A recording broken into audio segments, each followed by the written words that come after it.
Shaq versus Kobe. Brotherhood burned to ash. Shaq and Kobe were the greatest 1-2 punch the league had ever seen, and they hated each other's guts. This wasn't just alpha versus alpha. This was an ego war so nasty it needed its own referee. The Lakers won 3 rings, and behind every title was a locker room that looked like a soap opera set on fire. It started with little shots. Shaq clowning Kobe for not passing. Kobe calling Shaq lazy in interviews. They'd win a finals game and still leave the arena not speaking. The beef peaked in 2004. Kobe literally blamed Shaq for his legal troubles, called him fat, and said he wasn't a real leader. Shaq, never one to take the high road, dropped a diss track. A diss track, and it wasn't even good. Phil Jackson had to write an entire book explaining how insane it was coaching them. Not a chapter, a book. Shaq demanded a trade. Kobe stayed. The dynasty died. And for the next decade, they threw passive jabs on national TV like bitter divorcees at a wedding. Years later, they squashed it, publicly at least. But you can't unburn history. Shaq and Kobe didn't break up over basketball. They broke up over being them. Both wanted to be Batman, and neither was willing to ride shotgun. They didn't just beef. They nuked a dynasty because neither one wanted to blink first. Ray Allen versus the Celtics. Betrayal in South Beach. Ray Allen didn't just switch teams. He committed Celtics blasphemy. He left Boston in 2012 to join the Miami Heat, the team the Celtics were built to destroy. And worse, he didn't tell anyone. No dinner, no call, no yo, I'm out. Just left like he was sneaking out of a one-night stand. To Paul Pierce, KG, and Rondo,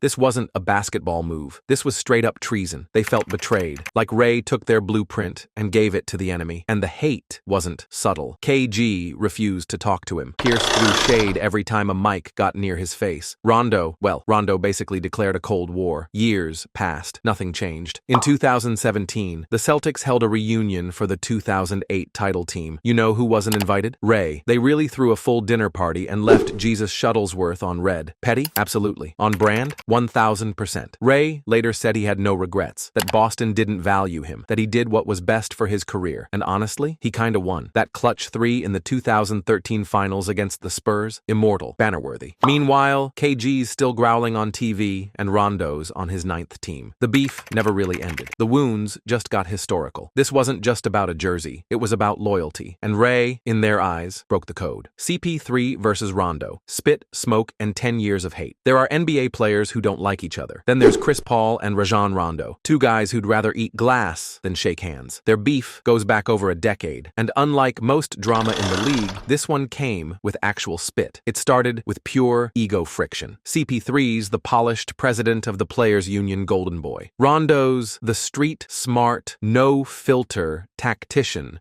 who thinks CP3's a fraud. During the Celtics' Big 3 era, Rondo said he had more rings than CP3 and that Chris was just a regular point guard. That wasn't shade. That was a death sentence. Fast forward to 2018, Lakers versus Rockets. CP3 and Rondo start barking, and then, boom, Rondo spits on him. Not allegedly, not accidentally, full projectile. CP3 responds with a finger poke to the face. Rondo throws hands. Chaos erupts. Brandon Ingram flies in like he was auditioning for the UFC. Suspensions drop like mixtapes. The hate still very much alive. Even years later, Rondo still throws shade in interviews. CP3 still glares at him like he's calculating revenge. This wasn't just a fight. It was a statement. I will never respect you. In an era where everyone trains together and hugs after losses, CP3 versus Rondo is a rare relic. Authentic hate. No branding, no pretending, just pure venomous energy every time they're in the same building. Draymond versus KD. One argument that killed a dynasty Golden State was unstoppable, unfair. Basically, Thanos with Wi-Fi. KD joined the 73-9 Warriors and broke the league. But what broke them? Not injuries, not fatigue, not opponents. One Draymond Green meltdown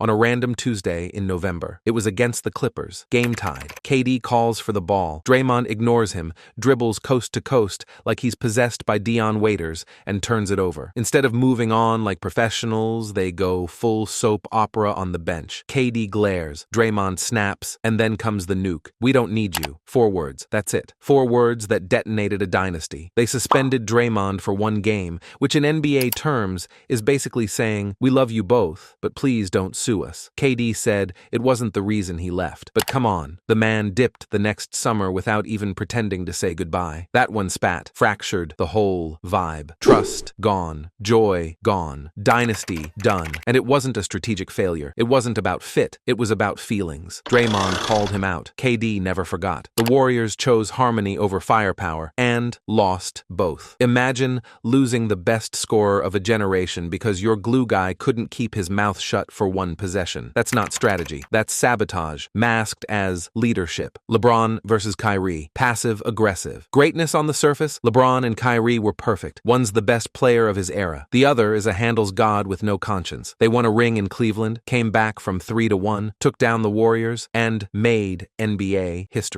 But off the court, this was not Batman and Robin. This was Batman and angsty conspiracy theorist Nightwing. Kyrie didn't like being the little brother, didn't like the headlines, didn't like the questions. LeBron said all the right things in interviews, called him the future, praised his talent, but you could feel the tension simmering under every post-game smile. And Kyrie, he basically started ghosting the whole team, pulled a KD before KD made ghosting cool. Then came the trade request. No warning, no heads up. Kyrie told the Cavs, "It's me or LeBron," and dipped to Boston before LeBron could drop another subtweet. It was petty, it was brutal, and it was 100% personal. Fast forward, Kyrie's gone rogue, LeBron's moved on, and every time they speak kindly about each other, it sounds like a hostage tape. Passive aggression isn't a bug in this beef. It's the fuel. Tweets, cryptic interviews, fake smiles. It's the NBA's version of Coldplay lyrics with side eyes. LeBron and Kyrie weren't enemies. They were egos orbiting the same spotlight until one demanded their own stage. Michael Jordan versus Isiah Thomas, the godfather of petty. If petty had a Mount Rushmore, Jordan and Isiah built it with their bare hands and then refused to let each other on it. They triple-teamed him, body-checked him,